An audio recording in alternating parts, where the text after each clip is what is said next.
Cyfarfod yma'n cael ei recordio ar gyfer cofnodion ac efallai i'r ddarlledu ar-lein yn hwyrach ymlaen. Os na ydych chi'n hapus efo hyn, allwch chi adael y cyfarfod os gwelwch yn dda, ond gobeithio nhwch chi ddim.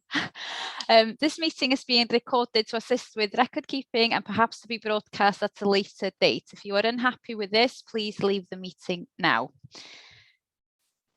Iawn, gawn ni basio'r awennau ymlaen i John, felly. Diolch, John.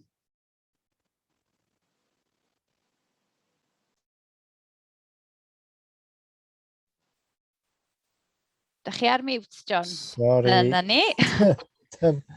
Dyma ni. Right, okay, sorry, dwi'n stryglo agor yr agenda hyn y bryd, felly na i pasio syth ymlaen i Cat, dwi'n meddwl, ydy hwnna'n gywir?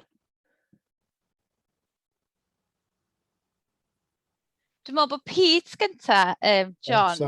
Sorry. Yeah, na, dim problem. Na i dal fyny mewn eiliad. Na, pidwch y poeni, mae'r agenda yma gyda fi fama hefyd, felly just agor o. Ie, mae Pete yn rhoi diweddariad ar y ffigurau monitro. Ydy Pete yma?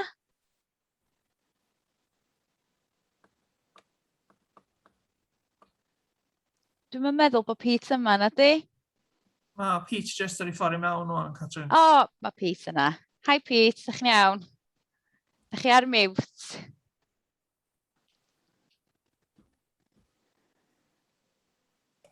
Sorry, ges i draffarlogio fewn. Dim problem. Ie, diolch Pete. Mae Pete, fel o'n i'n deud, yn rhoi diweddariad ar y ffigurau monitro. Dach chi wedi siarad efo Dana gyda llaw, Pete? Do, dwi'n... Iawn, gret. Gret.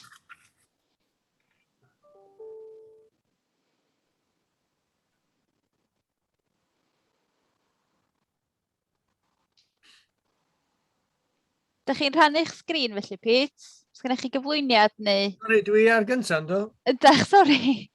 Okay. Os dyna'n iawn. Let's go to this. Sorry, dwi wedi colli chi gyd hwn. It's not working very well this morning. Dwi on.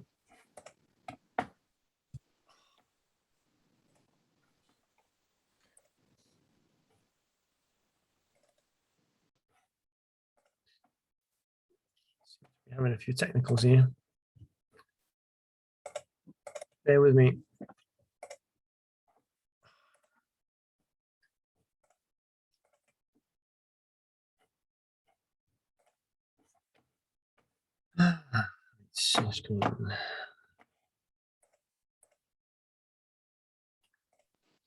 Dach chi eisiau ni fynd ymlaen i'r pwynt nesaf, Pete? Neu dach chi'n... Mae fyny chi... O na. Okay. Dach chi'n gweld sgrin fi hwn? Yndan. Okay. Dwi am agor yr Visitor Monitoring Report yma. Dach chi'n gweld hwn? Ie, ydyn, Pete. Reit, hyn di'r ffigurau diweddarach da ni wedi gael, a diolch i Dan am roed hyn at ei gilydd ar ôl yr bit of a marathon feat of collection of data fel da chi'n gallu dychmygu ar ôl Covid ac yn y blaen. Oedd o'n dipyn o gamp mynd allan i wneud hyn i gyd. Dwi am pwysleisio mae hyn y ffigurau 2020. So mae hwnna mis Ionawr 2020 tan mis Rhagfyr 20. A dim eleni o gwbl. So, ond mae o'n reit ddiddorol, cos mae o'n adlewyrchu yn debyg iawn beth sydd wedi digwydd leni, dwi'n meddwl. So, na i just sgrolio i fyny. Mae'r tri masif mewn ffordd i gael ei wneud, a hefyd couple other routes hefyd, fatha'r precipice ac yn y blaen. So, na i just skip mynd trwy hein yn sydyn iawn. Yr un gyntaf ydy'r cymharu rhwng y tri masif mewn ffordd, a Wyddfa, Glyderau ac Adar Idris. Mae'r gliderau, fel da ni'n deud gliderau, ond mae hwn yn gynnwys Ogwen a dim byd arall. Mae sy'n parcio Ogwen, well, y main points felly, Tryfan, West, Penarol y Wen, Milestone Buttress, and one or two others, a hefyd Cwmidwel. Mae ffigurau Ogwen, na i siarad amdano heini ar ôl yr Wyddfa. A proportionality, mae o fel hyn, sy'n reit ddiddorol i pobl gael gweld sy'n ma'r di parselu i fyny mewn ffordd. So, mae'n amlwg mae 70% y pobl yn mynd i'r Wyddfa. A lot llai yn Ogwen, a llai byth yn Cadair Idris, 10%, really. 9 to 10, mae'n dibynnu ar y season. Ar y Wyddfa, da ni wedi cael llynydd oedd o'n maximum total fan'na, 329,000. Ond rhaid chi cofio wan, mae hwnna rhan fwy o'r ffigurau July, August, September.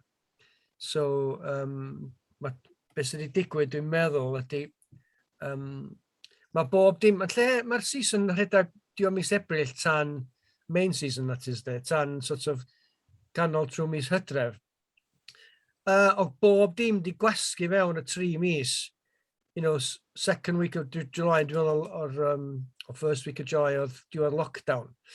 A hefyd, oedd y tywydd wedi troi'n ddrwg iawn hanner ffordd trwy mis Medi. So, mae pethau wedi dropio off yn sydyn iawn yn mis Hydref. A wedyn oedd flatlining, basically, wedyn, de. So, mae bob dim di gwasgu mewn y 3 mis yn lle 5 neu 6 mis.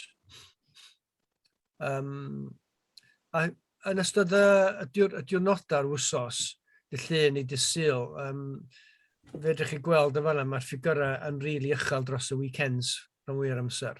Mae hwn ydy'r dyddiadau, y graphical representation y days mewn ffordd. So mae di Gwener yn codi fyny yn bach. Yn odli llynydd o dy llun yn brysurach na di Mawrth na di Merchar dydd Iau. A mae hwnna'n symud o un blwyddyn i llall. Un blwyddyn mae'n gallu bod yn di Merchar, blwyddyn arall sy'n gallu dod Mawrth, blwyddyn arall dy llun. Mae hwnna'n hollol dibynol ar y tywydd, actually. Ond fel ydych chi'n gweld, mae dysadwn dy Sul y brysurach, dysadwn ydy'r diwrnod mwyaf gen ni. Combined with bank holidays, mae hwnna'n pretty serious figures then. So, 2020, yeah. Mae'r mean figure y Wyddfa efo'r ddau blwyddyn drop-off, wel, y blwyddyn di dropio llynydd. It's around about 480,000, 500,000 ydy'r average, really. Mae di bod yn uwch, mae di bod lot uwch, 584 yn 2019, 587,000. Ond mae'n pretty significant figures beth bynnag da. Wedyn da ni yn hedio, swn i'n meddwl, probably next couple of years, efo season llawn, probably heading for about 600,000. Ond eto mae hwnna'n adlewyrchu yn greu iawn efo'r tywydd. Os da ni gael, season da iawn, efo, mae hwnna yn, mae hwnna yn ffeithio ar pobl yn cerdded, sicr. A wedyn mae'r overall figure 14 i 2020 yn fan hyn, lle da chi'n gweld yr huge drop-off efo Covid ac yn y blaen. Really, efo'r ffigurau gynnu ni, mae'n reit accurate.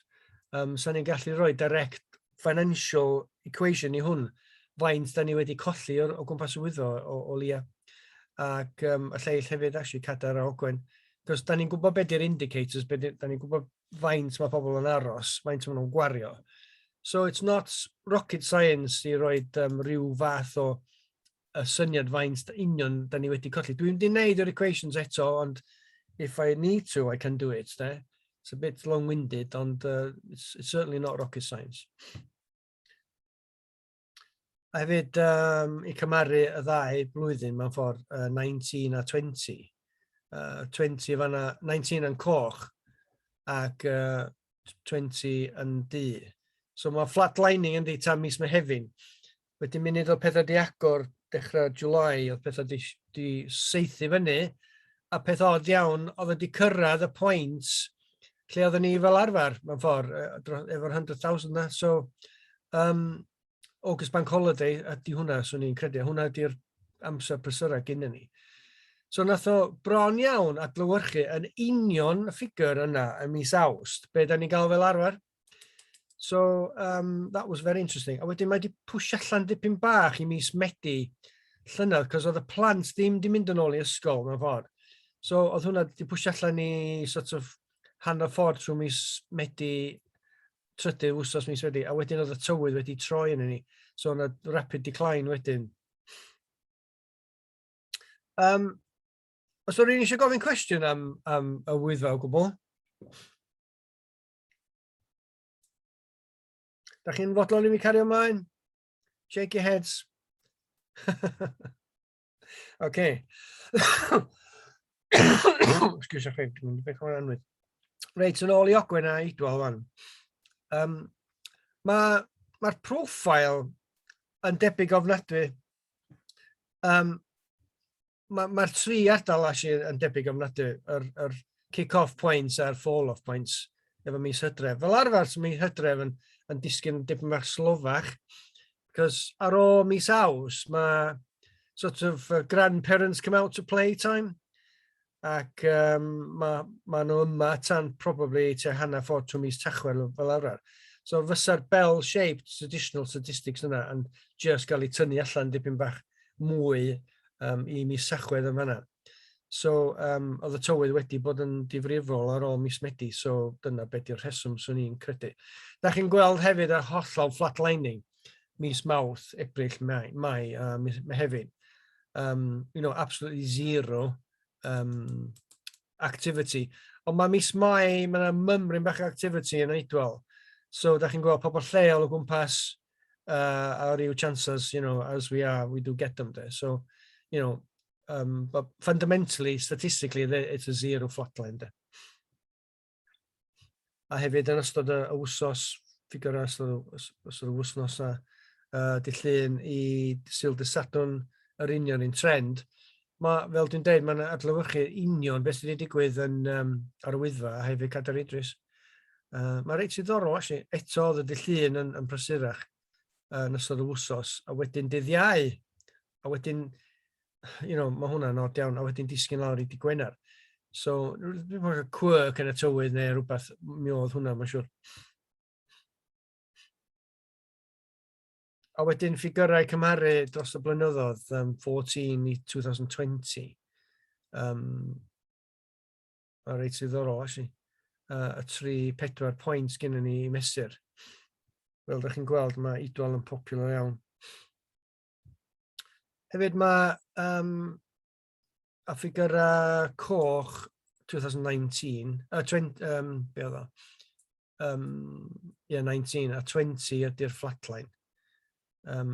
Total lack of activity. A spike wedyn, ddiddorol, di mynd uwch ben y spikes 2019. So mae hwnna'n golygu yn Ogwen, mae yna mwy o pobl wedi bod allan yn yr un adag yr season. A dyna pam da ni wedi cael y holl busnes parcio, off-road parking, fly camping, parcio bob man. So that gap between those two highest points ydy hwnna swn i'n credu. Dyna beth sydd wedi digwydd y fanna. Wedyn oedd wedi slofi lawr y fall-off sort of mis Hydref efo'r tywydd eto nath o really ddrwg mis Hydref. So a completely flatlining virtually wedyn de. So, ar ôl spike, mae hwnna wedi mynd yn bellach i fyny, dipyn actually, swn i'n meddwl, cymharu i llynedd, i'r blwyddyn cynt. Cadair Idris, rhywfaint ohonych chi sy'n cyfarwydd efo'r ardal. Mae Cadair tueddol mond yn gael rhyw 55,000-57,000 y blwyddyn rhwng y 3 llwybr. Wel, 2 lwybr really sy'n pwysig ydy mynd ffordd un ochr y de, tal y bont, tal llyn, a pony path ochr arall. Da ni ddim yn cyfri pobl ar y Foxes path, cos mae o'n rhy berig. Da ni'n licio hysbysebu'r Foxes o gwbl, cos mae o'n mewn gyfle sal iawn, actually. So, da ni'n really hysbysebu fo. Ond da ni'n sicr yn hel data o'r wrth y ddau fyma. Ac fel da chi'n gweld, mae'r statistical, geographical data yn dangos union un peth a beth da ni wedi gael ar y Wyddfa a Cadair Idris. Days of the week. Eto, mae'r dydd Iau, bump up, mymryn bach yn dydd Iau, it can only be down to weather there, dim byd arall, really. A wedyn dros y weekends fel arfer, yn brysu dy Sadwrn dy Sul. A hefyd, ffigurau blynyddol, mae heini yn i lawr dipyn yn dyn. Wedyn, eto, adlewyrchiad y spike y mis Awst, Bank Holiday. ma hwn di mynd i fyny, dim cygymaint o ogwen, ond ma na mwy o pobl, does. Be sy'n bwysig yn fanna ydy'r gap rhwng y top peak lenni allan 2019 ydy, ella mae hwnna ydy'r excess da ni wedi gweld efo'r parking fel dwi wedi deud gyna. So, any excess, mae'n amlwg i ni, da ni gael traffaith copio, parking, overspill parking, roadside camping ac yn y blaen. O lia mae hwnna'n gap, ddim llawer o gap yn y peaks. Mae'n amlwg i ni, it's not copable as it is, mewn ffordd.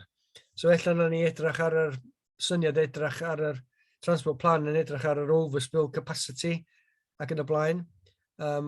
Combined efo really good, tywyd da mis Awst, worst case scenario mewn un ffordd. Peth da i busnes lleol a pobl allan yn cefn gwlad, pryd pwrpas y parc ac yn y blaen, un o pwrpasau'r parc. Ond that little gap between the two peaks there indicates, mae capacity overflow really yn ddim mynad mewn ffordd. Da ni'n stryglo efo'r gap yna. Mae routes eraill fatha precipice, ella mae rhywun ohonoch chi yn cyfarwydd yno. Mae'n dechrau yn Llanfachrell fanna, tu allan i Dolgellau. Mae'n popular iawn, actually. Mae hwn yn permissive route, mae'n mynd round trwy Stad Nannau, edrych i lawr ar y 470 fel da chi'n dreifio am ganllwyd fanna. Ac da chi'n gwybod statistically, mae hwn union un peth. O llwybr cynnych da ni'n galw, actually. Yn Gymraeg.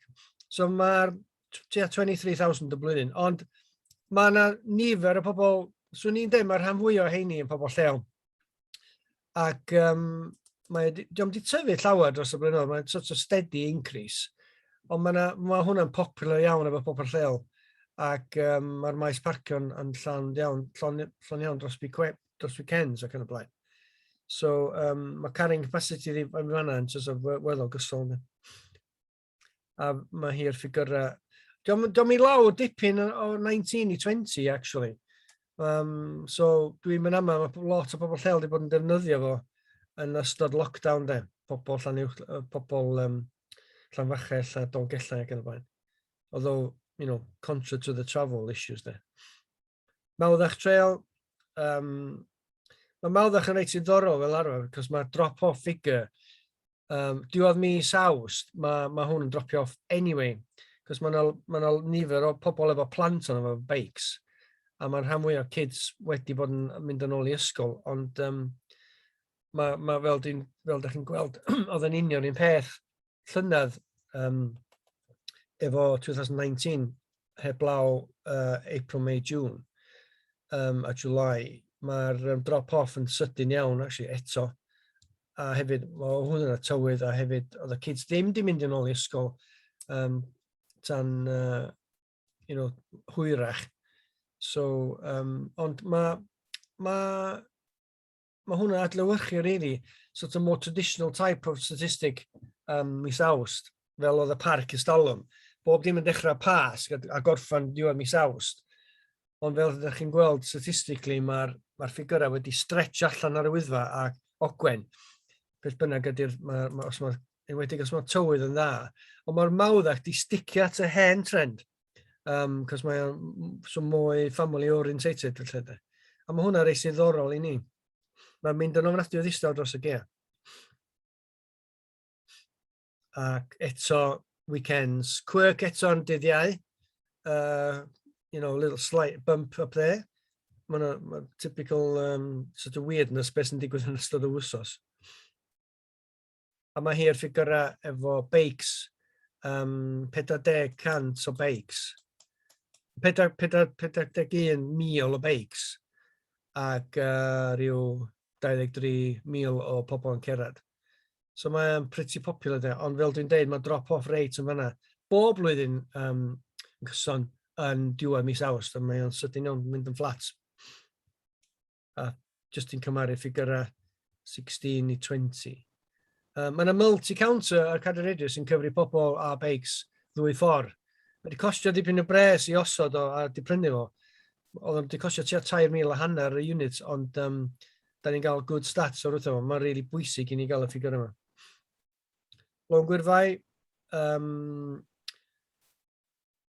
debyg iawn, union un peth, a drop-off weddol sydyn efo'r tywydd. Mae hwn yn mesur beicwyr a cerwydd. Mae yna ddau sites, parc y gadar ac sydd y coed. Eto, yn ystod y wsos, mae'n reit popular, actually. A lot o bobl lleol yn dreifio fyny i fanna i parcio lle ni, a wedyn mae'n parcio parc wedi mynd am dro. So dyna pam mae'n pretty quirky yn ystod y wsos. Mae'n 5 dydd Sadwrn, ond mae'n really popular yn ystod y wsos hefyd.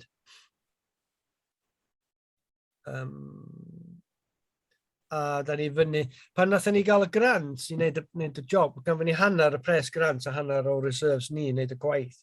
Nes i roi lawr, so mae'n probably cymryd tua 7 i 10,000 y blwyddyn. Dyna be oedd y sort of expectation ar ôl gwario sort of $500,000 yno. Ond mae wedi codi wan i bron iawn i 30,000 o bobl a beics sydd yn, sylweddol mewn ffordd mewn ffigurau ni. It's a win-win, really, cos mae carrying capacity hwn yn uchel iawn. A wedyn mae'r surface ac yn y blaen yn gallu cymryd beth sy'n digwydd arno fo. Heb sort of poeni amdano fo llawer, heb lawer getia neu ffoesydd ac yn y blaen. So mae hwn yn edrych ar ôl ei hun mewn ffordd. A hefyd dyna ffigurau dros o 14 i 2020. A na fo. So, os oes gen rhywun rhywbeth mae eisiau gofyn o gwbl? I just cael hwn, actually. Diolch am hyn. Oes gen rhywun cwestiwn o gwbl? Iestyn. Bore da bob, diolch John. Diolch am yr adroddiad hefyd. Just cwestiwn sydyn, Peter. O'n i jyst yn edrych o safbwynt Cadar Idris yn digwydd bod. Ydy'r negeseuon oedd allan yn dweud os bobl am ystyried mynd i ardaloedd eraill, wyt ti'n meddwl bod hwnnw wedi chwarae rôl yn beth sydd wedi digwydd efo Cadar Idris? Ydy ni'n gweld effaith o hynny'n dod drwodd o gwbl? Da ni'n gallu monitro i'r lefel yna? Swn i'n dweud da ni'n gallu monitro i'r lefel yna, bod yn onest efo chdi. Ond mae o'n just i fynd yn really popular, actually. Dwi'n meddwl os mae yna displacements fel yna, o gwbl. Dwi'n just yn meddwl mae o'n adlewyrchu beth sydd wedi digwydd dros y parc, cos oedd Llyn Tegid union un peth, really brysur. Oedd o'n just yn really brysur mis Awst yn wedig yn cyffredinol dros y parc. Dim os lle oedden ni.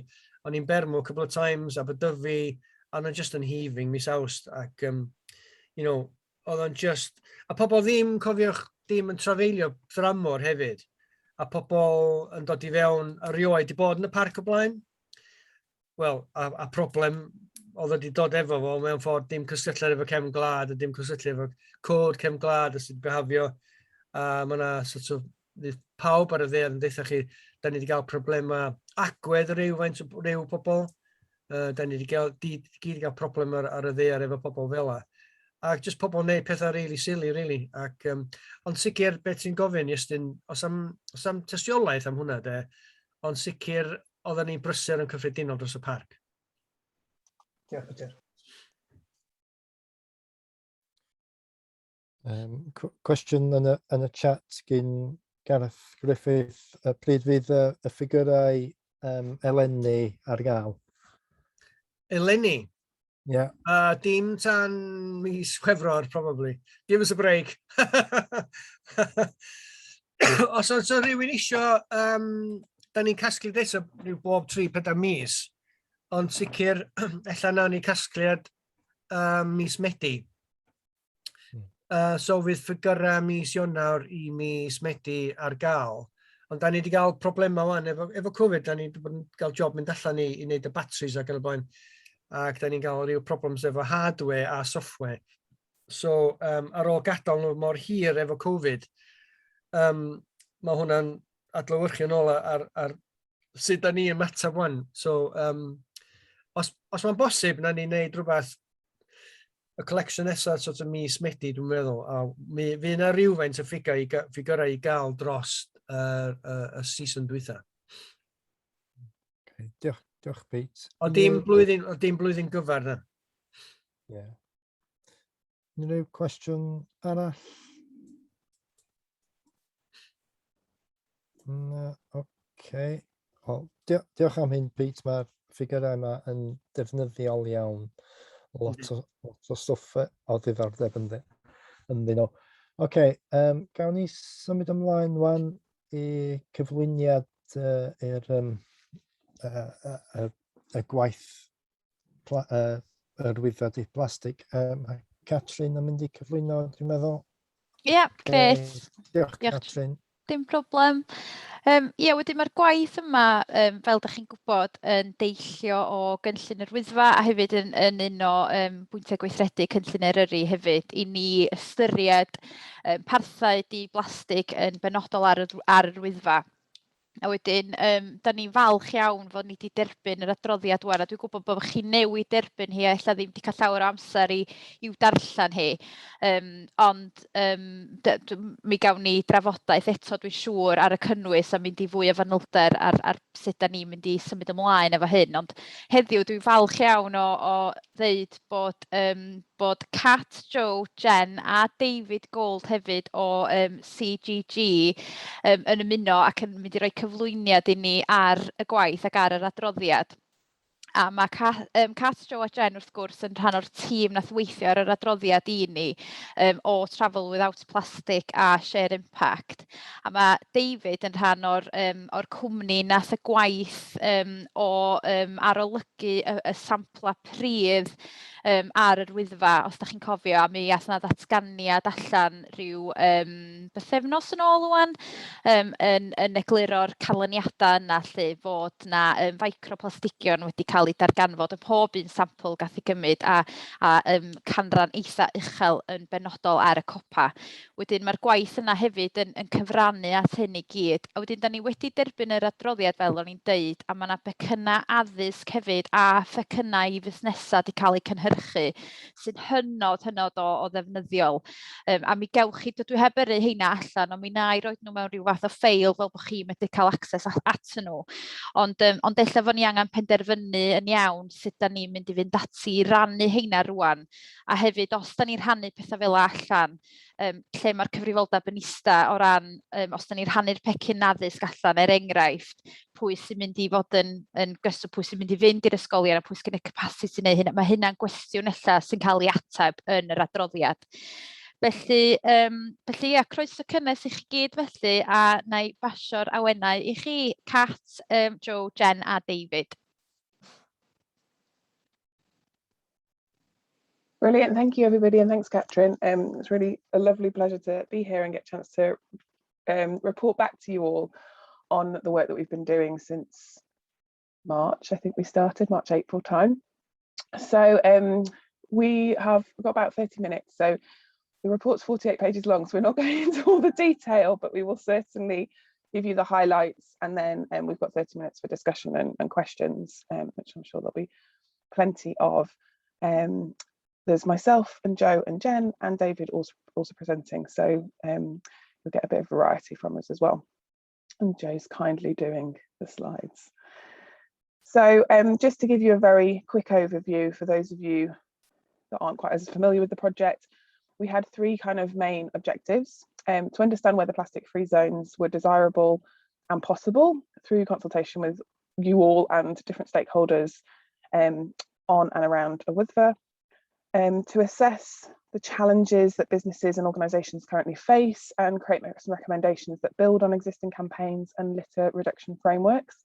So we did a full scoping exercise with surveys and interviews of a number of different stakeholders, and then we pulled that together into a report, and then also created with the report our recommendations and proposal for moving forward, which is what we're going to cover today. And then we were also tasked with building a suite of tools and resources for businesses and then schools and education providers, which we've also done. So Joe is going to present back on some of the challenges that we heard from businesses and the resources that she's created around those. And Jen is also going to do the same around the education resources that we've produced. And we're pleased as well that David Gold has joined us as well to just give us, as Catherine said, some insights from his project on microplastics, because that obviously fits into the work, and we've been working alongside that in tandem to make sure that we embed those findings in our recommendations as well. Thanks, Jo. So very quickly, just to go through some of the key findings, and these are just all the highlights summarised in the report. Obviously, all the detail to the survey and the stakeholder interviews and the scoping study in terms of the literature review that we did, which was quite extensive, you can read and makes up the bulk of the report actually. So there's a huge amount of data and information and knowledge that we've kind of pulled together from all sorts of different sources across Wales, the UK and globally, to kind of provide that background information, advice and suggestions, which has then also informed the recommendations that we've made. We realised, well, we knew as well, but we recognised there was quite a lot of information already out there, and it's often very disparate, especially if you're not always focused on this particular topic. And with Jo and Rachel's expertise from Travel Without Plastic, we wanted to kind of bring all that together in one place in the report, so that has been done. So the key findings, obviously, which won't be a surprise to anybody because this is why we're doing the project, but litter is a key problem, and that was confirmed multiple times through the survey, through lots of the stakeholder engagement. One of the key things really that came out though was that although we were really tasked with looking at single-use plastic and plastic as a problem and looking at whether plastic-free status on a Wyddfa and the surrounding areas was desirable, we quickly realised that actually most people recognised, yes, plastic is an issue, but it's part of a bigger problem, i.e. littering, and that stakeholders didn't really want to just focus on one issue of plastic becoming plastic free and reducing single-use plastic, but actually looking at addressing the whole littering issue, and knowing that we can start with single-use plastic as part of that as a targeted agenda, but actually the littering issue is the main problem that needs to be sort of tackled holistically.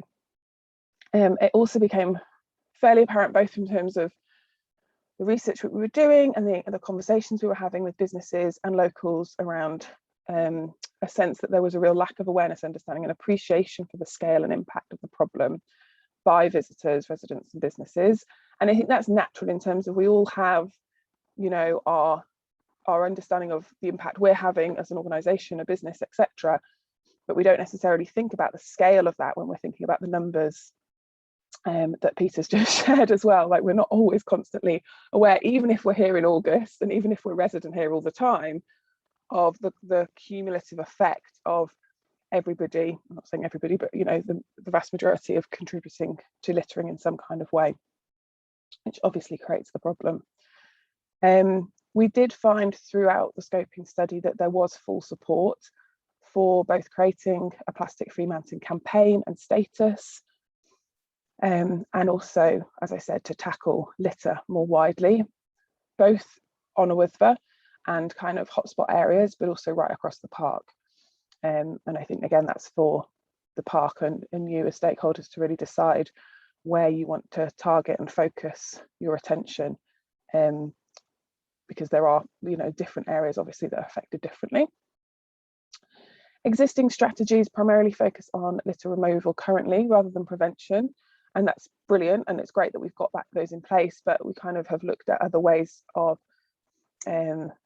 deepening that removal, but also exploring how we can actually prevent the problem. And I think this came up most from businesses in terms of supply chains and the challenges for them in terms of actually replacing a lot of their contribution to the issue, which they fully recognise, but aren't necessarily sure how to start making some of those significant long-term changes when, people want crisps, and crisps generally come in foil and plastic combined packaging that isn't necessarily always easy to recycle. So, and it certainly isn't biodegradable either. So there's lots of things there about in the report, lots of different suggestions and things that Jo and Rachel have referred to in terms of other examples of how that could be looked at. We also then looked at stakeholders wanting, or we saw, sorry, stakeholders want to see long-term sustainable change in terms of attitudes and behaviours, and recognise and regularly said that they didn't want this to just be, you know, and I don't think there's any, we've not had any sign of this from Snowdonia National Park, but this isn't a short-term fix. There's no short-term quick wins. This has to be a long-term agenda that has long-term outcomes and impact. We're not going to change people's attitudes overnight. It's got to be a sustained campaign and see it as part of a long-term solution to reducing litter in the park. As I was saying, businesses also highlighted the need for additional support to implement changes in the supply chain of products and packaging, and also increase in diversified waste disposal options in the region, because this was one of the challenges that businesses said they were facing, is either misunderstanding about what was available, or the way that they wanted to be able to dispose different materials wasn't available, or it was too costly. Thanks, Joe. And then, yeah, there was significant research and evidence to support a variety of strategies to achieve Snowdonia National Park's objectives. So we've put all of those that we've come across, we're aware of, and also ones we've created specifically for Snowdonia in the report. There are already numerous organisations and groups working to tackle litter, reduce single-use plastic, and support businesses to make changes. So we kind of had an assumption that that would be the case because of this increased interest in tackling single-use plastic in particular, but also tackling litter and making, you know, certainly our wild spaces much more natural and not having waste and litter, but also a greater appreciation around, you know, becoming more of a circular economy and changing the materials and the use and reducing our waste more generally across society. So when we actually did the research and looked into this, we found lots and lots of organisations, grassroots groups, voluntary organisations, organisations and groups acting in the area that, you know, have this as a priority as well, whether or not it's their core business or agenda. But I think in most cases we found that everybody was working in their own spaces and, you know, with their own communities, and we saw an opportunity there really to think about how this is brought together to utilise the energy and commitment of those individuals, organisations and communities that are already really kind of committed to this and have been working on this for a while, because it's not new, but it's kind of building on the experience of those people and the energy that they have as well. One of the big issues that did come up a lot through businesses was the issue of takeaway packaging, and then obviously, as I said, general packaging in the supply chain. And we've looked at different ways for businesses to kind of look at that and consider that.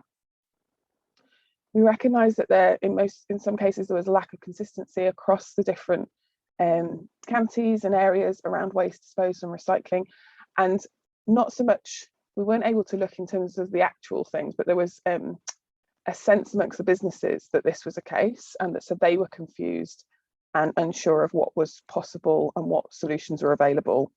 So I'm not saying that those things aren't available, it's just that they weren't necessarily aware of them, and a lack of kind of understanding around that issue.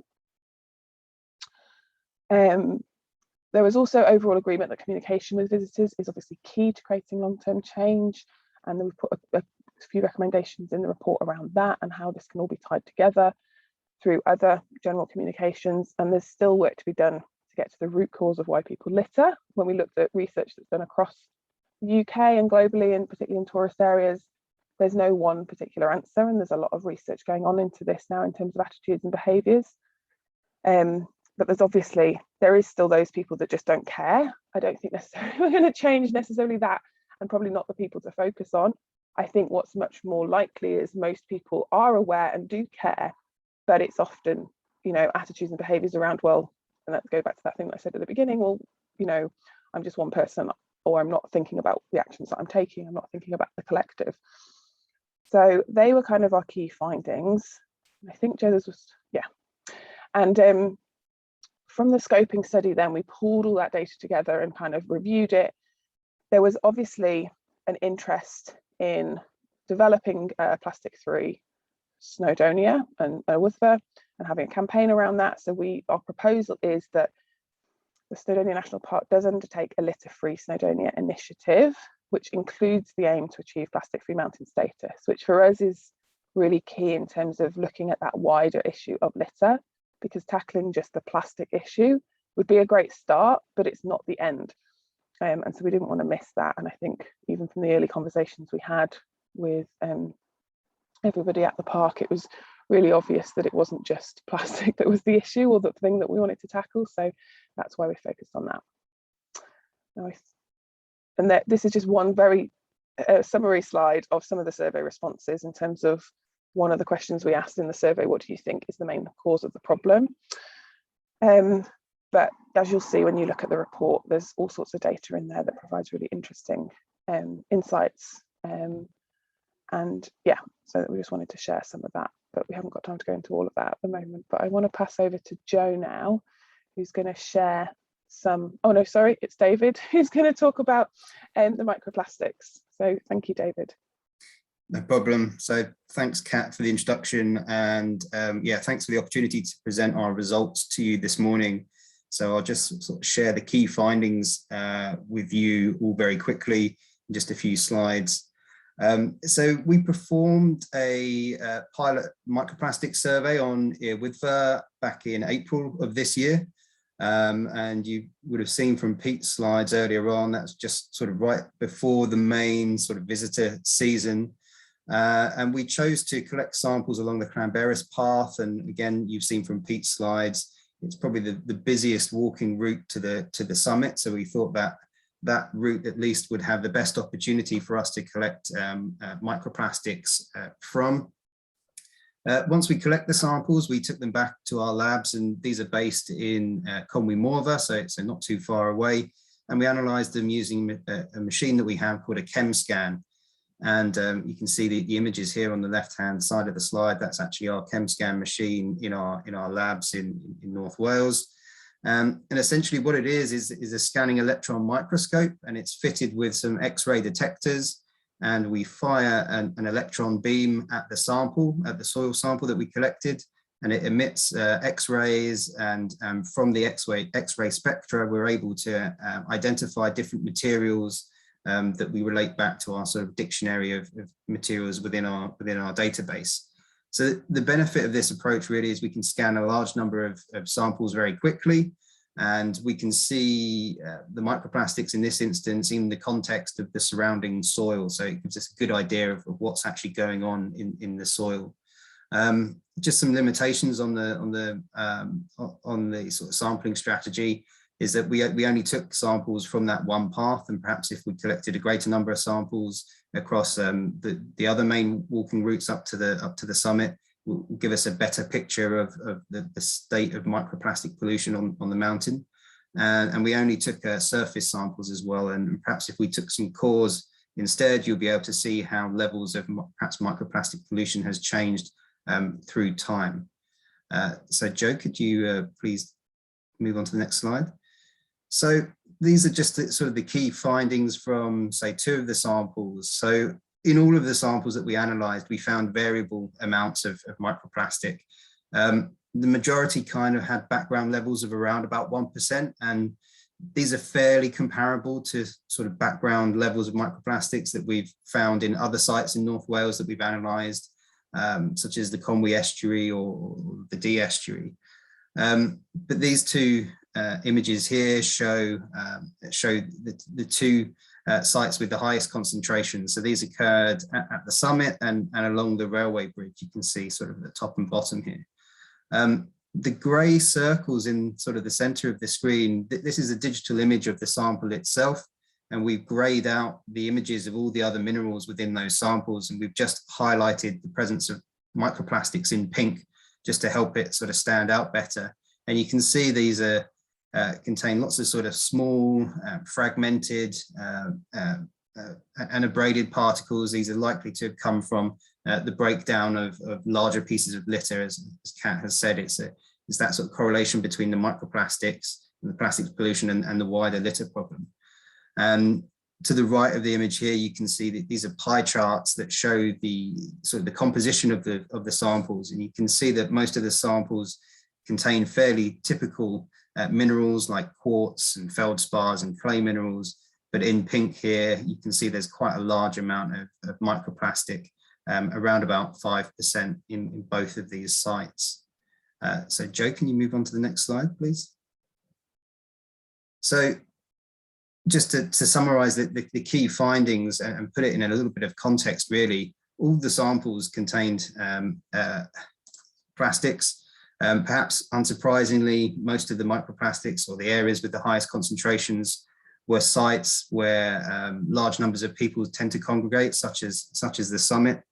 And although 5% microplastic pollution may not sound like a huge amount, if all the soil on Snowdon contained 5% microplastics, and we scaled that up to the size of the mountain itself, that would actually cover an area of 5 square kilometers. That's enough to cover the whole of the Great Orme in microplastic. So it just kind of shows you, hopefully that gives you a sort of a mental image of the scale of microplastic pollution that we discovered at the summit, at least on Wyddfa.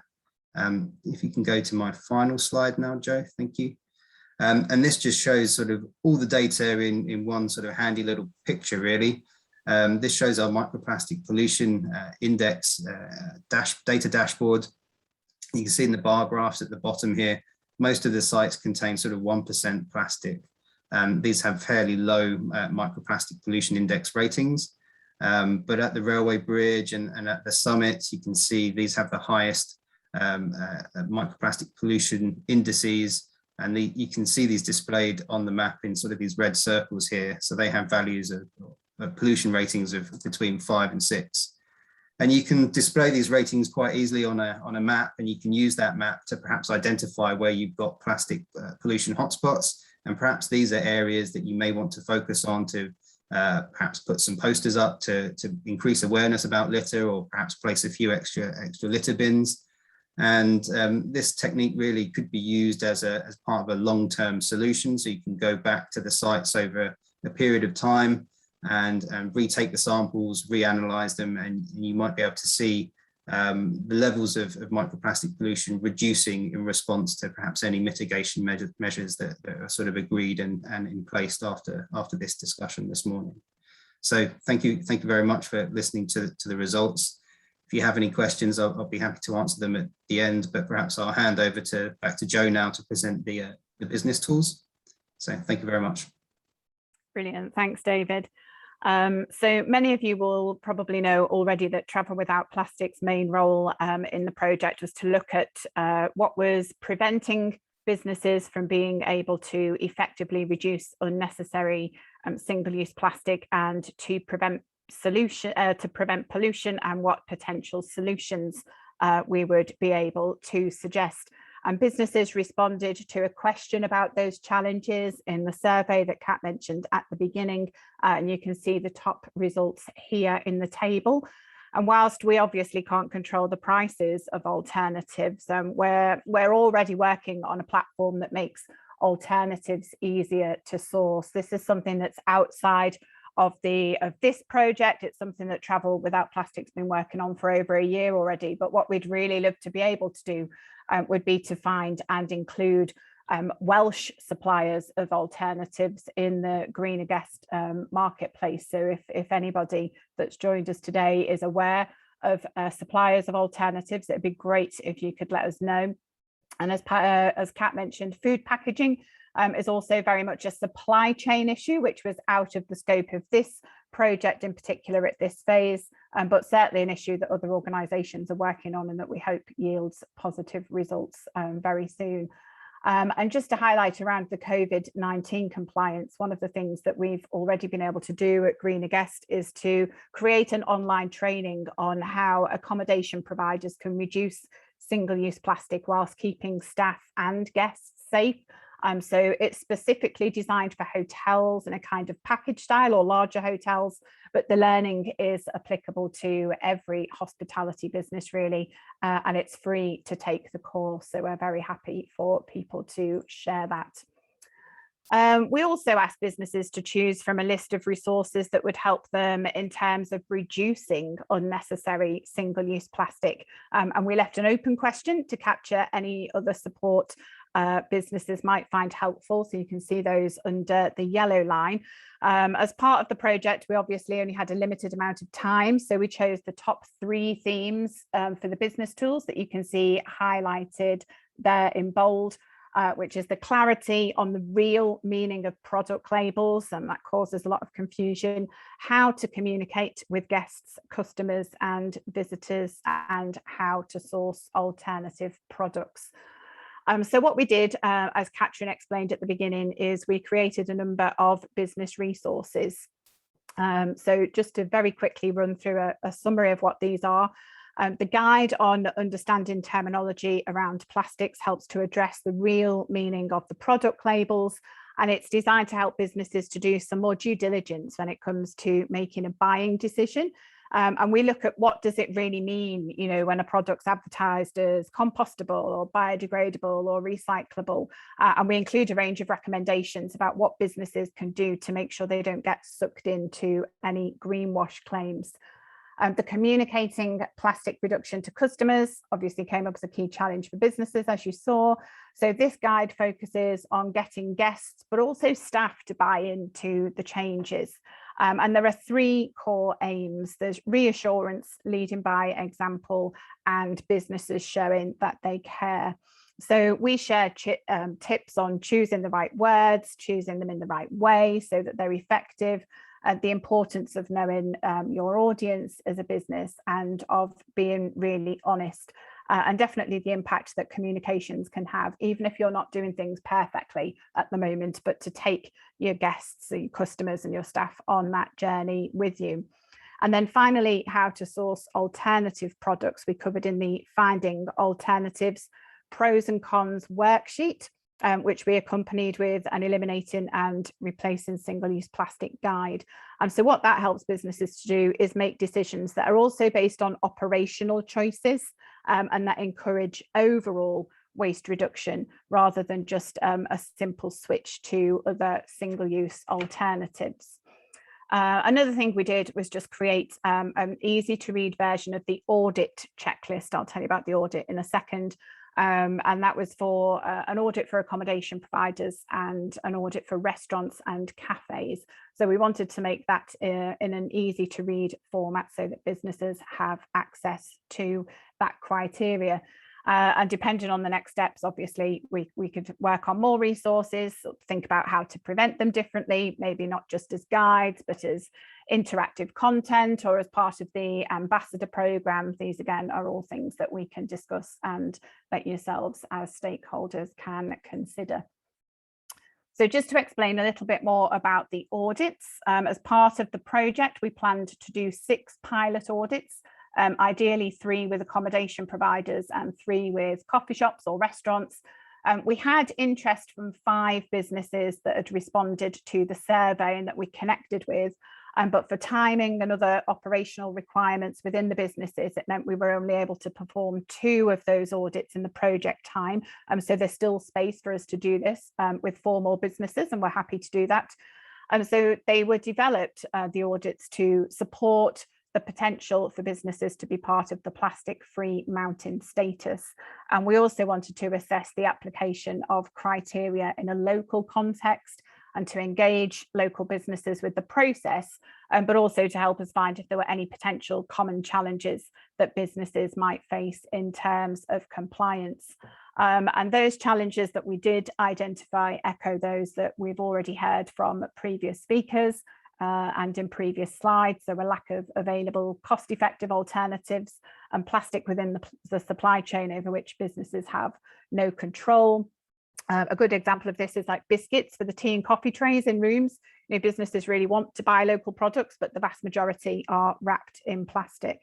Other issues that came up were outsourced laundry, for instance, being returned in plastic, and a lack of suppliers that are willing to take back bulk packaging like cleaning products, so that packaging could be cleaned and reused.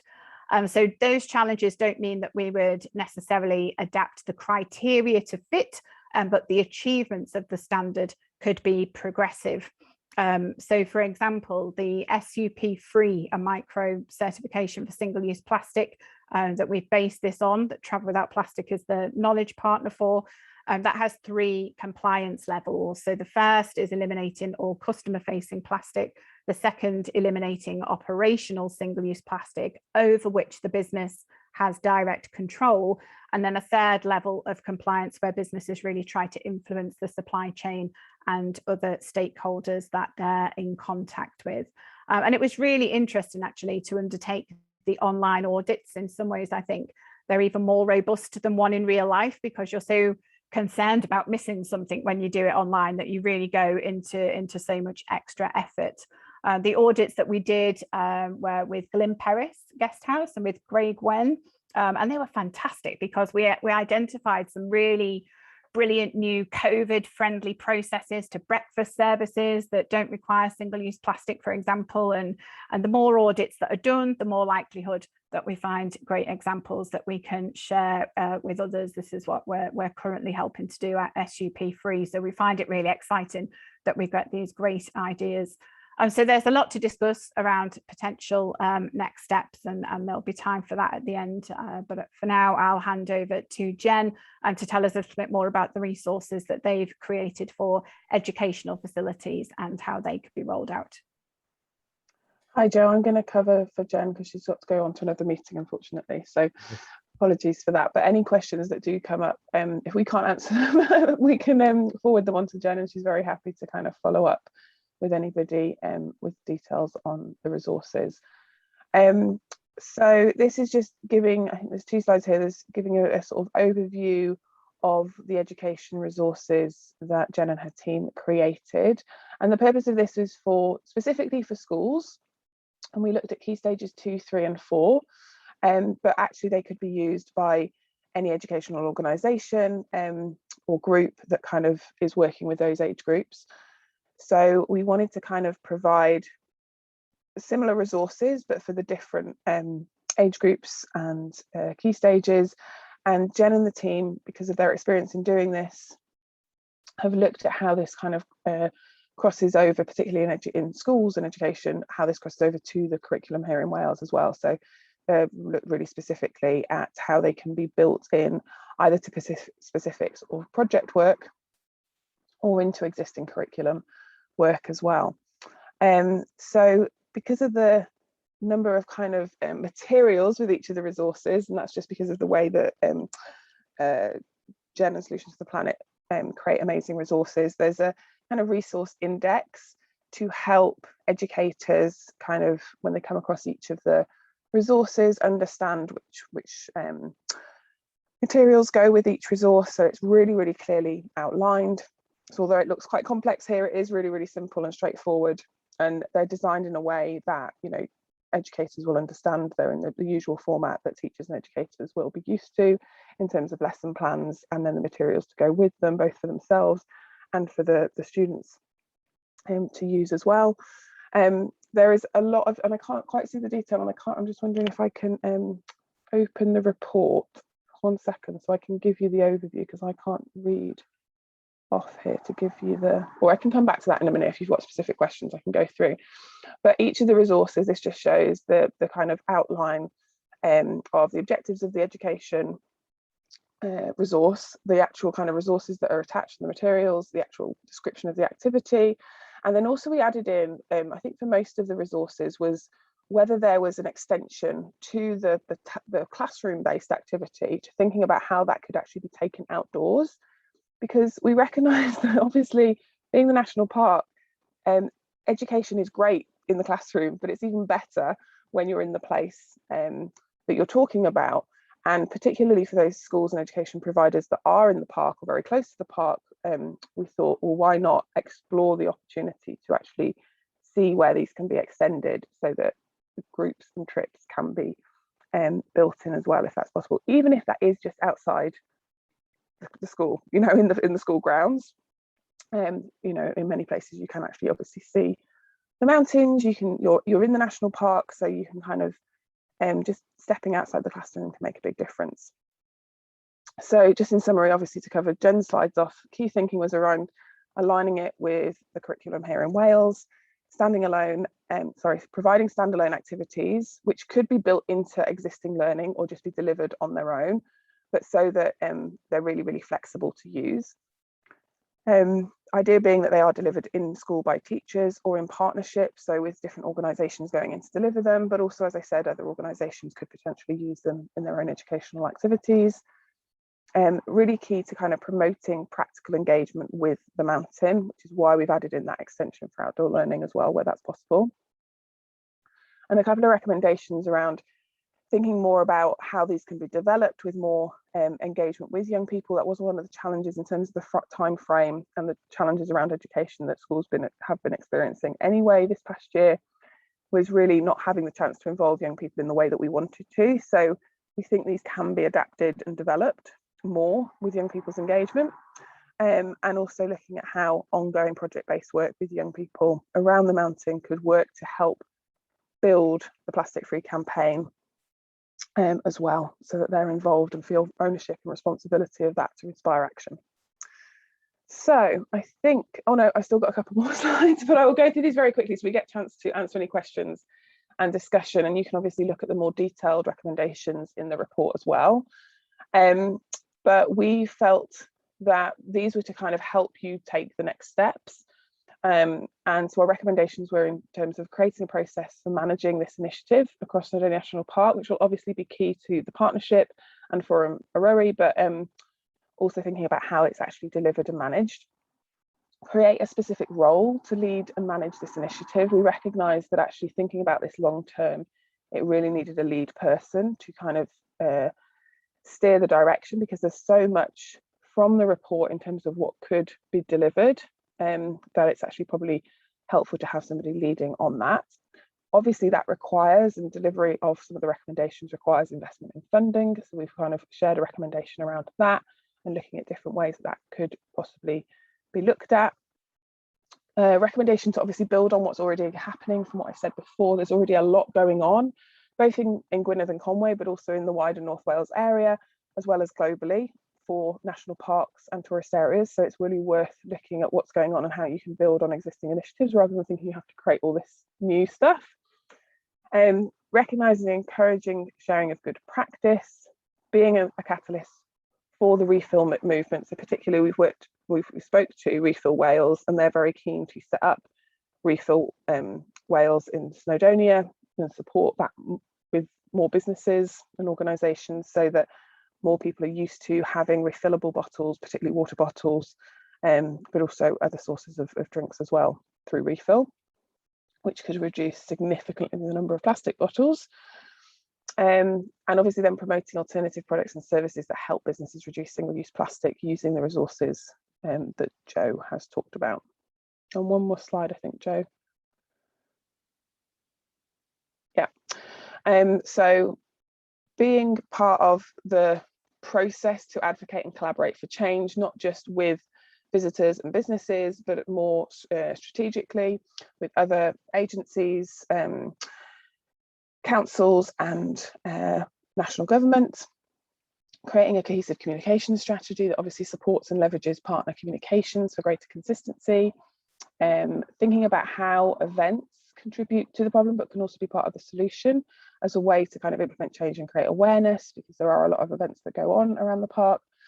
Exploring the possibility of co-funding and sponsorship. So in one of the recommendations we kind of look at that and kind of both the limitations and the challenges with that, but some of the opportunities that might be there for the park to consider.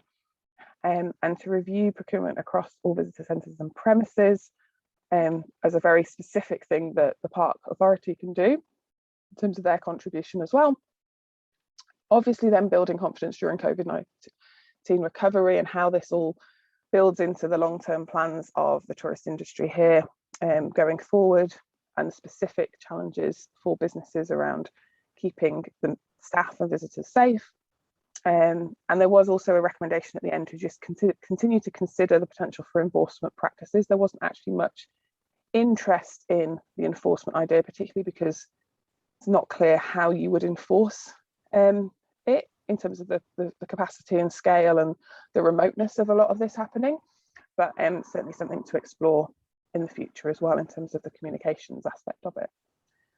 So sorry we rushed through that last bit, but I do want to kind of make sure we had plenty of time to answer questions, discuss next steps. So yeah, we're open for that. Joe, I don't know if you could close the slides so I can see everybody. Right. Ar ran y partneriaeth I gyd, ga I just deud diolch i Cat, Joe a David am y cyflwyniadau diddorol iawn. OK, agor fyny I cwestiynau a sylwadau wan. Just gweithwch neu codwch llaw, beth bynnag. Pwy sydd eisiau cychwyn off?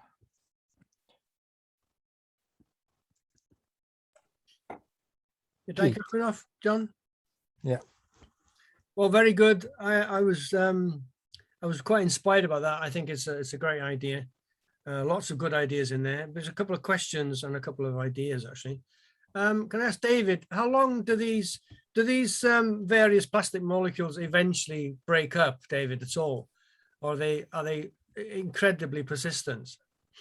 They are incredibly persistent. They tend to just break down into smaller and smaller particles. So the lifespan of these particles sort of tend to last, many hundreds or maybe even thousands of years in the environment. So I think just over time, sedimentary processes and the action of the weather will act to break down these particles, but they're all still out there, just in sort of very small dimensions. And what you tend to find is that if they're sort of picked up by sort of incorporated into plants as they grow, or ingested by animals, this tends to have a cumulative effect as well in their bodies, and these sort of plastic levels build up, and then they enter the food chain, and it just escalates that way. So yeah, it's quite a persistent problem. It's interesting that the correlation between ordinary litter, plastic litter, and microplastics has never been highlighted really, I don't think, anywhere. Although people are aware of microplastics, people are aware of litter, but the actual fact of leaving litter leading to microplastics has not been really come to the front of the argument, I suspect, and for what I know over the years. I was just thinking, and talking about other stuff now, is that maybe we might want to, what you put together is a two-pronged approach, is what we could do with actually is some kind of Snowden protocol for businesses, sign up to the plastic protocol, and also then a more regional, national scale stuff. So split the two things into two really, with all the messages that you've highlighted. That's the kind of way that I would take it forward from here actually. But anyway, that's for another discussion. Thank you very much for a very informative presentation. Diolch, Pete. Charles? Thank you, John. Just a couple of points. Firstly, the cafe on the top of Snowdon. I haven't been there for a couple of years, but when I was last there were plenty of plastic bottles of Coke being dished up over the counter. The difficulty is that unless things have changed, I'm not aware that there's a running water supply. So everything's going to have to be bussed up the mountain on a train in bottles or containers. And I think that is a fundamental issue. I know it's been talked about packaging and everything else, but in my view, there's an immediate concern about that, because clearly people will be buying stuff from the cafe and then drinking it and then possibly adding to the problem up on the top. And I think that is a fundamental issue. I know it's a commercial organization, and I suspect probably they're the first people. And if we can get them as a sort of prototype or get them on board initially to do that. But there again, it's going to cost more, I'm sure, with people buying water and stuff when they get up to the top and want to drink. So again, there's probably some subsidy or something there needed. Going on to the education element, I probably think that most school children are probably far more aware of plastics than possibly us old people are, or older people are. And I can't help feeling we probably need some education as well as the school children in the process. And the other thing is obviously looking at Peter's statistics, a lot of people come from away. They're not So how do we reach out to people outside the Snowdonia in the education system, into England and all the rest of it? As I said, I'm not necessarily asking for solutions, but just sort of points that I think perhaps we need to think about rather, rather than just trying to home in on the locality, because I suspect probably the local people are pretty good and they're very familiar with the issues. It's reaching outside the boundaries of Wales and to the older generations. And you always see when you're walking in the countryside, you know where people have been, you see sweet papers that come out of someone's pocket. But wherever you see people, there's always litter, I'm afraid. It's just fact of life. But anyway, I've probably said enough. Thank you. Lots of useful stuff in there, Charles. I'll just comment briefly. I do think that your idea that the education package or the education process maybe should be led by our young people is a really good one, and we should really be seriously thinking about how we do that.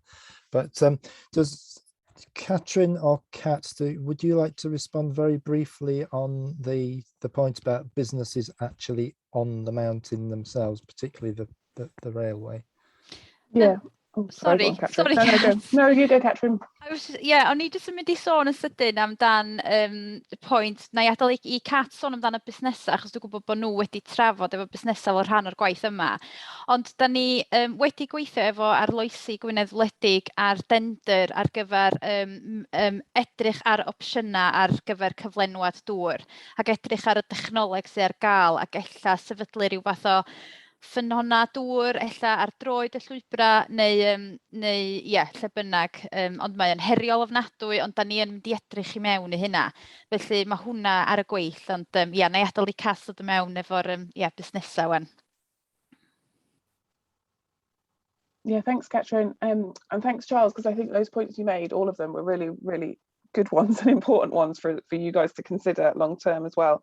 I agree with Catherine. I think the long-term plan to have water refills, particularly on the top of Snowdon, is going to be a long-term, infrastructure challenge and thing to explore. But I think we address that in the report in the detail of some various different solutions, which I think actually there isn't a single solution to any of these problems. It's about looking at multiple ways to tackle the problem, over time. So obviously, yes, supporting the cafe and other businesses on the mountain to be commercially viable, and working with them. We did struggle to engage a number of the businesses on the Wyddfa, I think because of the time of year, because of COVID, because of staff challenges and things, as well as other issues. But we did engage with some of them who were already doing things to look at refill with visitors and changing materials and stuff, which was really great to see that there was interest in that. There is obviously a particular challenge in terms of getting materials and drinks and food to the top of the mountain, which has to be explored specifically with that business. But I think the other ideas that we've built into the report in terms of encouraging people to think about, being prepared, which is a big message anyway, taking their own food and drink with them, and providing, even if it's at the base of the mountain or at the base of walking routes, provision for refill and stuff is the start of actually creating that change as well, as long as with lots of the other things that we've talked about.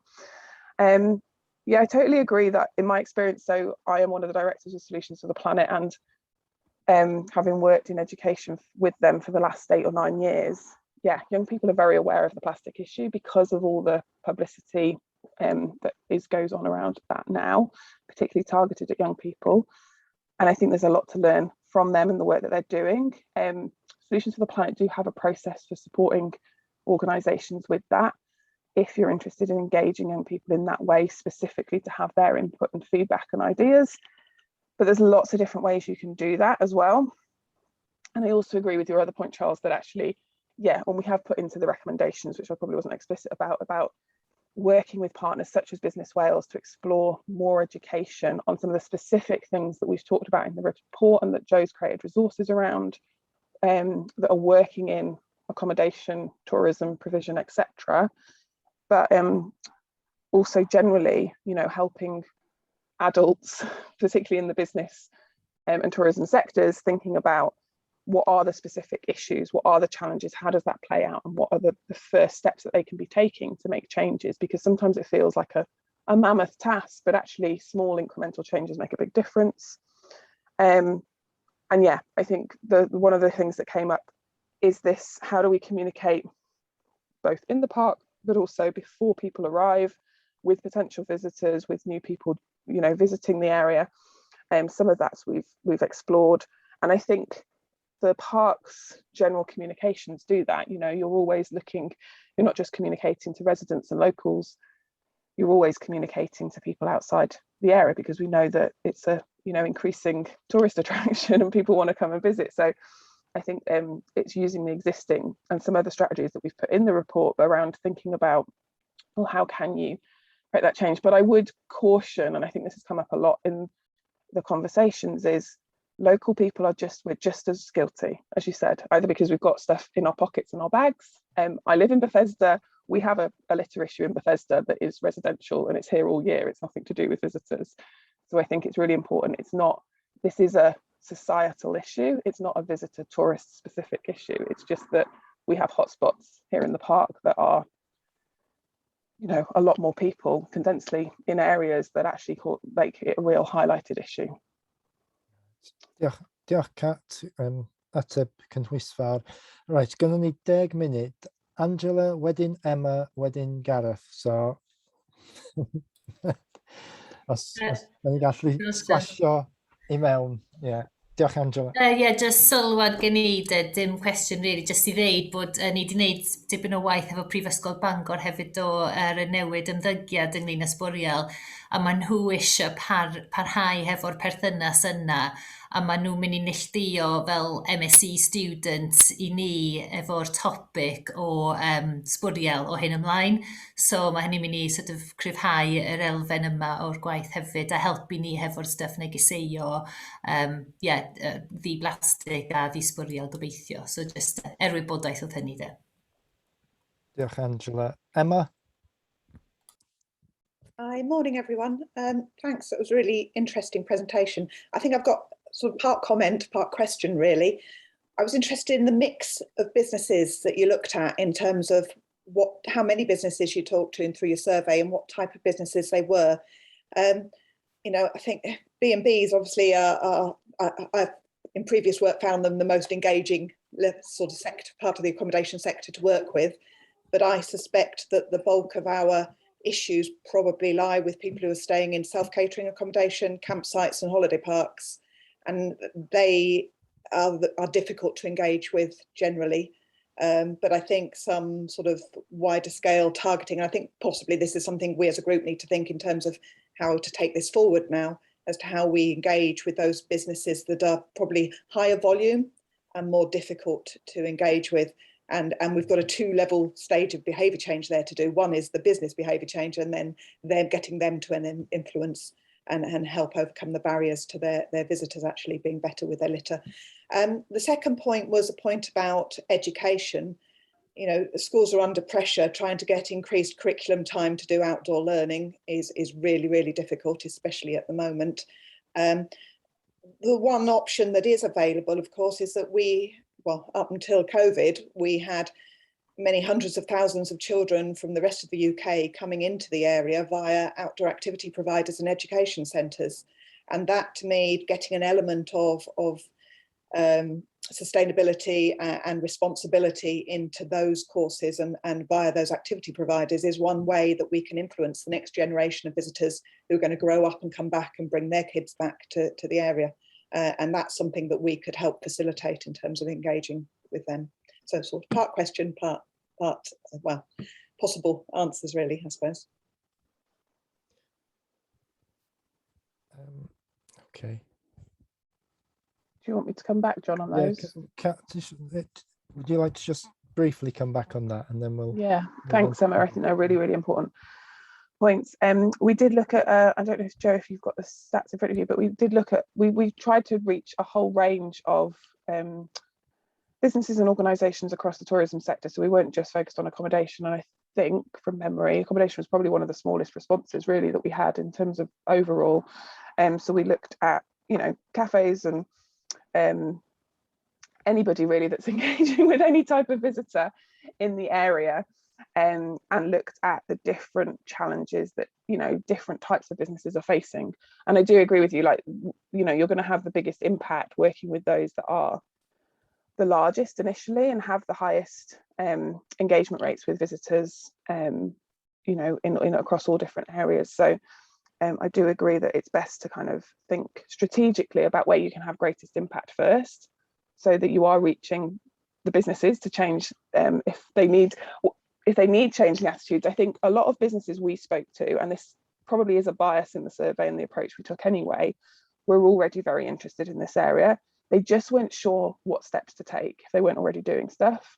Many of them were already doing things and wanted to go another step further, but recognized that they needed support around education and specifics and kind of how to still make it work for their business. And particularly this year, you know, most of them also said to us, we're just trying to survive. This is an important issue, but right now we're just literally trying to get through the next 12 months. And I think there was that real tension for many of them as well. But yeah, definitely agree that focusing on those businesses that have the highest volumes of visitors, where they can have most change, and actually small changes can have the biggest impact as well, where they're kind of willing to do that. And I totally agree in terms of, and I think this is probably something we probably missed, Joe, it's my fault, but he's thinking about outdoor activity centres and education providers. But absolutely, I think there's no reason why the resources couldn't be used in those settings, and would be a great way to build in that education for young people and families outside of the area, especially when they're doing outdoor learning anyway. But also, I think we did get some really good positive responses from a number of activity-based businesses, outdoor pursuit centres and things like that. And I think there's an element of those who are very, very committed to the natural environment and are very much on board with this and are really excited to see what the park's next steps are, and are really committed to being involved in that process. And I think, considering the number of visitors that they work with very closely on a one-to-one level and have conversations with, you know, just through hiring out a canoe, a kayak, you know, a stand-up paddleboard, etc., across all the other things, I think that's a huge opportunity actually for reaching large numbers with very simple messaging, you know, around, you know, this is, you know, when you go out, please consider these things and don't leave, you know, litter, waste, etc. So I think, yeah, taking that a little bit further as well. But thank you, Emma. Those are really great comments and questions. Yeah, diolch Cat. A diolch I Hannah am y cynnig yn y chat, case studies, gwaith efo busnes a mawr yn swnio'n ddiddorol. Right, okay, Gareth. Ia, diolch i chi. Diolch am y gwahoddiad heddiw yma. Mae wedi bod yn hynod o ddiddorol i fi. Dwi fel rhan o aelod cabinet Cyngor Gwynedd, da ni wedi bod yn edrach ar broblem baw ci sydd yn broblem cyffredinol ar yn strydoedd ni ac yn y blaen. A hefyd, fwy diweddar, ydy'r broblem efo masgiau PPE yn cael ei cadw a'i lluchio'n bob man. O'n i'n falch bod Charles wedi codi'r pwynt y bod, dwi'n meddwl bod rhaid i'r addysgu fod yn fwy eang na yr ardal yma. Dwi'n meddwl, a dwi'n meddwl dweud bod bob un plentyn a'i oedolyn yn yr ardal yma yn rhoi ysborial yn y lle priodol, ond dwi'n meddwl dwi'n meddwl ers y cyfnod y pandemig mae pobl wedi bod yn gweld problemau ac bod y pobl lleol yn ymatab iddo fo yn well na sydd wedi bod o blaen, dwi'n meddwl. Ond dwi'n meddwl bod rhaid addysgu fwy eang, a dwi'n meddwl eich cydweithio rhyw fath o cydweithio efo parciau cenedlaethol eraill, achos maen nhw i gyd o beth dwi'n weld efo'r un problemau a da ni'n wynebu'n fyma. O'n i yn siarad efo rhywun yn ddiweddar, oedd y pwynt nath y person yma ddeutha fi yn un hawdd. Da ni gyd yn gwybod bod o yn anghywir ac yn hollol wrong i luchio sbwriel. Da ni wedi cael dysgu hyn, does, doeddwn ni'n ysgol bach. Diolch yn rocket science, ond da ni'n gwybod bod o ddim y peth iawn i wneud. A felly, sut da ni'n delio efo hynny? Mae'n gret bod y syniadau yma efo siarad efo busnesau ac yn y blaen, mae hynna'n ffantastig.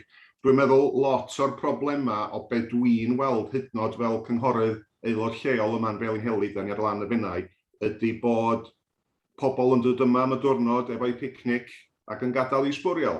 Ia, maen nhw'n barod i gario'r picnic yma, ond nhw'n barod i gario'r sbwriel adra. Ond un peth dwi efo diddordeb yna fo, a dwi'n gwybod swn i'n luchio allan i chi gysidro, ydy be am gorfodaeth, enfforsio, ffeins, o bethau felly. I rywun amlwg, dwi'n mynd sôn am rywun sy'n camgymeriad efo gwllio'n darn o bapur bach, ond rywun sydd yn genuinely'n lluchio'i rybys yn bob man ar hyd y mynyddoedd ac ar hyd y llwybra. Just rhywbeth i gysidro, ond dwi'n falch gweld a clywed y syniadau sydd wedi cael ei rhoi ymlaen heddiw yma, mae'n gret. Mae'n rhywbeth yn agos i'n nghalon i, ac dwi'n mynd ar ôl hyn efo stwff dwi'n delio fel aelod lleol. So diolch i chi. Diolch Gareth. Ar y pwnc addysg a chyfathrebu, fel rhan o rhaglen gwaith eleni Carieryri, mae mudiadau sydd yn rhan o partneriaeth yma wedi wneud gwaith sort of wedi targedu i cael negeseuon allan dros social media i sort of cynulleidfoedd lot sort of pellach i ffwrdd. Ac so mae'n sort of dyddiau cynnar, ond mae'r gweithio allan sut i cyfathrebu, pa sort of cyfryngau ddefnyddio, pa fath o negeseuon ac pa cynulleidfoedd da ni angen cyrraedd. Mae'r gwaith yna wedi cychwyn, ond wrth gwrs mae lot i wneud. Catrin, ti isio dod nôl ar unrhyw beth yn fanna? Ie, just i gloi, felly John, sa'n ni'n licio diolch i chi gyd am ddod, a mae'n braf iawn gweld cynrychiolaeth dda o'r holl sefydliadau sy'n rhan o Partneriaeth yr Wyddfa yma heddiw. Mae hynna'n galonogol iawn, a dwi'n meddwl y cam cyntaf fydd i ni fel tîm o fewn y parc a fel Partneriaeth yr Wyddfa ydy edrych ar y posibiliadau o gael cyllid ac i fynd ar ôl arian, i gael swyddog mewn lle, achos dwi'n meddwl bod o'n heiddi, bod yr maint y gwaith yn heiddiannol i gael swyddog penodol i edrych ar hyn, lle, a fod o'n gynllun hir dymor, di o ddim yn mynd i ddigwydd dros nos. Lle. Wedyn dyna fydden ni'n neud dwan fel tîm, ydy edrych ar y posibiliadau yna, a cydweithio wrth gwrs, dyna di ethos Partneriaeth yr Wyddfa, a fel o'n i'n deud, mae'n wych gweld chi gyd yma. Da ni yn cydweithio efo Cyngor Gwynedd ac arloesi Gwynedd Wledig yn barod. Wedyn, a chi gyd fel partneriaid, wedyn fydd hynny'n rhywbeth holl bwysig, dwi'n meddwl, wrth i ni fynd ar gwaith yma yn ei flaen. Ac cychwyn efo'r Wyddfa, edrych ar y Wyddfa ac ymestyn ac ehangu wedyn i'r parc i gyd, fel oedd Pete yn sôn, a mae pobl eraill wedi dweud hefyd, mae yna rhyw ddau ran o waith mewn ffordd. Ond dyna i gyd, a diolch i chi gyd am ddod. Diolch, a diolch i John. Diolch i bawb am fynychu, ac wrth gwrs pawb sydd wedi cyfrannu, ac hefyd i Catrin Adelith am cyfieithu, a Catrin am trefnu. So, diolch pawb, hwyl wan. Ta-ra.